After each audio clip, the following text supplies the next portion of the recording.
What was one of the few species in the galaxy that the Jedi deemed too dangerous? The true Force vampires. Greetings again, students of the Force, and welcome back to the archives. In the past, we have talked about some of the most terrifying creatures to prey on the innocence of the stars, the beings known as the Force vampires. They were nearly undead creatures with the ability to drain the life force out of another being to make themselves exponentially stronger. But this species was not the only parasitical creature that the denizens of the Republic and the Jedi needed to be concerned about. In fact, there was an entire species that took the idea of feeding on individuals to a whole new level. They were known as the Anzati, and their species was so hated and feared by the galaxy that they had to live in total anonymity, lest they be hunted down and murdered by the Jedi. But it's not to say that it isn't a proper reason for this. Each and every member of this species were compulsive serial killers, driven by their lust for the brain matter and force energy of other living beings. So join us today, and keep one eye over your shoulder, as we are about to stalk the shadows to study the Anzati vampires. These beings were a peculiar specimen in the Star Wars universe, save for rather bulbous noses and small holes in their cheeks. Other than that, they blended in almost perfectly in normal society. One would not know that there was an Anzati among their midst until it was far too late. Just like with the Sith, myth and urban legends surrounding their people ironically helped them out a great deal, keeping them shrouded from discerning eyes. But one may be able to learn that the Anzati is creeping around when their trail of corpses is eventually discovered, leading right to them.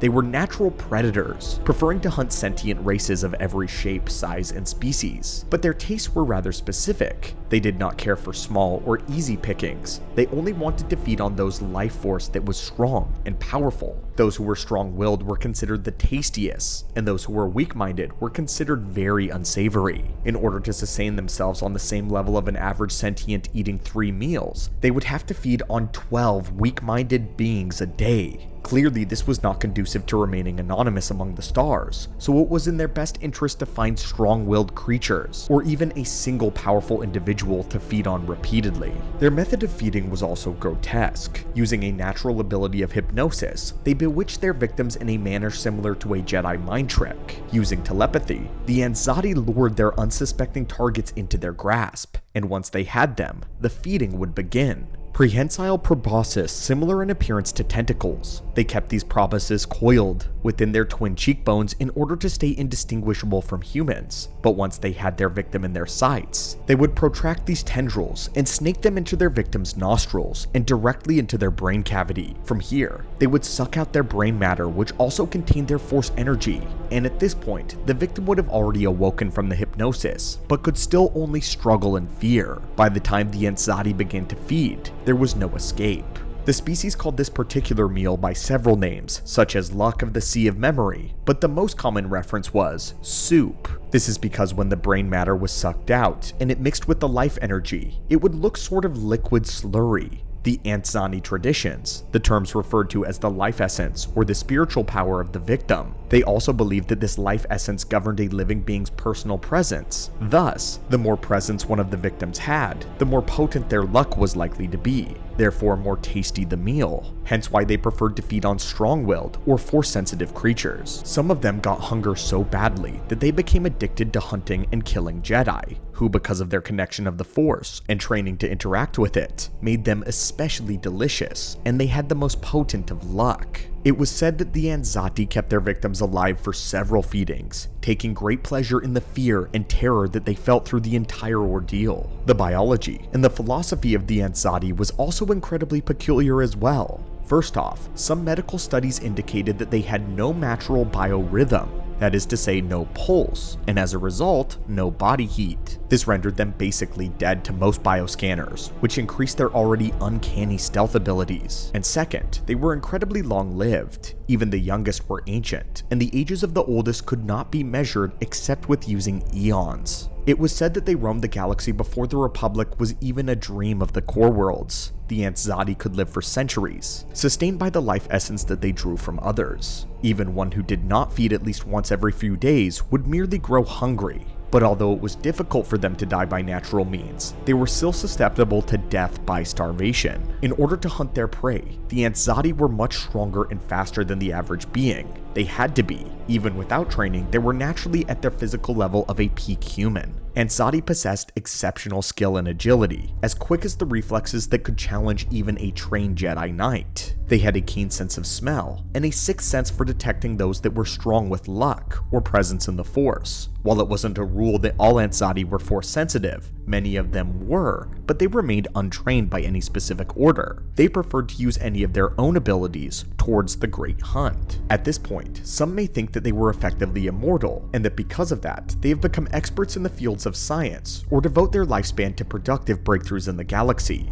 But this simply was not true. The Anzati could remember things that happened centuries earlier. They had little or no interest, though, in pursuing the mastery of any given knowledge other than feeding. Some of them did accomplish great feats in science, art, and engineering, but they hardly felt that these prospects were productive over the hunt. The Anzati, the important skills to them were to pass on to their offspring gifts of stealth, aggression, beauty in every single kill. Everything else to them was just a diversion, hardly worth the effort of committing any of it to memory. To this end, they were not productive members of society despite their incredibly long lifespans. The drive for the hunt for soup, mean that the central factor of an Anzani's life was only to feed. They were completely addicted to it, to the point where nothing else mattered. Once they began the hunt, they thought of nothing else but satisfying that hunger, a hunger that grew stronger and more powerful with every year. The elders of the Anzati, the more unstable and obsessive they became, often driving themselves to the point of insanity if they didn't feed. They would lose focus of the world around them, and in many cases, this is when they would make critical mistakes. The majority of them saw the denizens of the galaxy as nothing but livestock, as their single-minded purpose of gaining their next meal was the only thing that kept them going. Because of their rather unique talents, though, the Anzati vampires were often employed as bounty hunters and assassins by powerful crime guilds. But the more dangerous of them, the one who managed to acquire real training in the Force, they would become something more.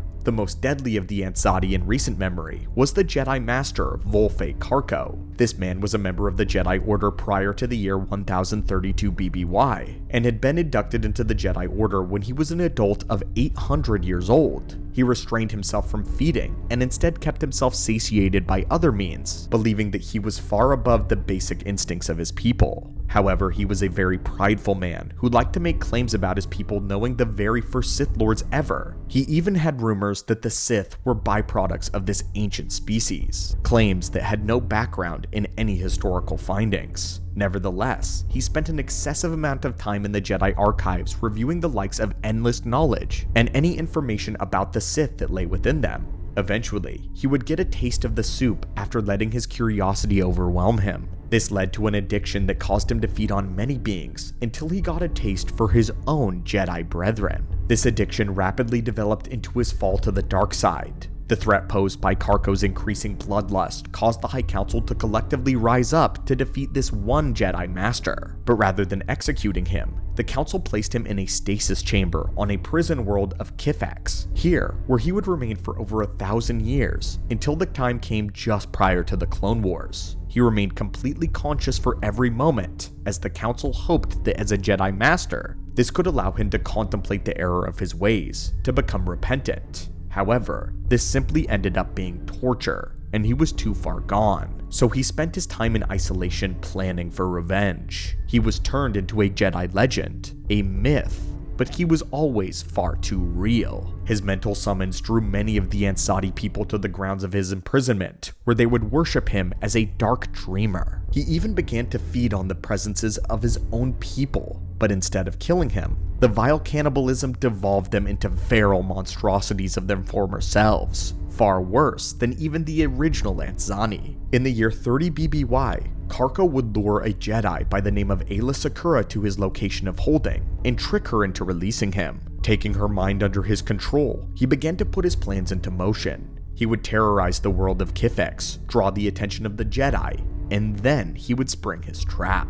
However, the Jedi who responded was Quinlan Vos, an expert in dealing with the more avant-garde situations of the Sith and of the dark side, and Aayla Secura's Jedi Master. Not to mention, Kifex was his home world, so he had a lot of reasons for being the perfect one to arrive. Although powerful, Karkko's plans and his body were cut short by the blade of Quinlan Vos. This, however, was not the end of the problematic Force wielder, or the Anzati. Nikos Tyrus was another Anzati Jedi who would eventually fall to the dark side. He was actually the founding member of the Jedi, a religious offshoot of the Jedi Order who believed that the Jedi lied about the foundings of the Sith. Nikos found a Sith journal in the Forbidden section of the archives, an account which told a biased taking of the original Second Great Schism, one that painted the Jedi as the villains and the Dark Jedi as the heroes. And with this false knowledge, Nikos began to embrace the dark side and would gain a following who would do the same. They tried to strike a balance between both the light and the dark side of the Force, but ultimately followed only the dark. Fortunately, the Jedi only wanted to be protectors. They did not pose significant harm to others, nor did they rise to influence much beyond their own homeworld. Of all of them, this is the best case scenario for a Force-trained Anzani. On Dooku's orders, there were 3 other Anzati Force sensitives who would become assassins of his during the Clone Wars, and would join Sora Bulk in his dark side crusade against the Jedi Order. Sajay Tasha would be the one to kill the former Chancellor Valorum. Volfe Karkko was the one who aided Sora Bulk in assassinating the council member Oppo Rancisis. And then there was Aku Se, who was brought up to train many Anzati assassins at once to replenish their ranks and form a secret faction of trained Force sensitives. However, it was Jedi Master Thulm who sabotaged their efforts before Dooku could take advantage of having a private vampire army. Maybe he was even planning on using it against Sidious. All in all though, the Anzati were one of the most dangerous species in the entire galaxy. Because of all of their threats that frequently faced the Jedi Order, these beings flew right under the radar. What else is interesting is despite the Anzati claiming to have known the ancient Sith, the Dark Lords have little to nothing to do with them until Dooku was the one that decided to make their talents useful. It's possible that their one-track mind to satiate their hunger made them more of a liability to the Sith than an asset, and Dooku was the only one that could really tame it, or at least the only one that tried. But they were still dangerous enough to pose a substantial threat to the Jedi of their time if they ever crossed paths with them or caught their scent. The species would continue to be a problem with no end in sight to their villainy, always remaining in the shadows or among a public crowd. It was impossible to know how many of them there truly were, how many of them were out there in the galaxy at one time, or where they would choose to strike and feed next. They were also one of the rare species in the galaxy that the Jedi held rare prejudice against, even though they inducted some members into their order. It never worked out successfully. But anyway, my friends, if you enjoyed this holocron and you want to hear more breakdowns of the most dangerous species in the galaxy, then please let us know in the comments down below. Until next time, thank you for joining us in the archives, and may the Force be with you.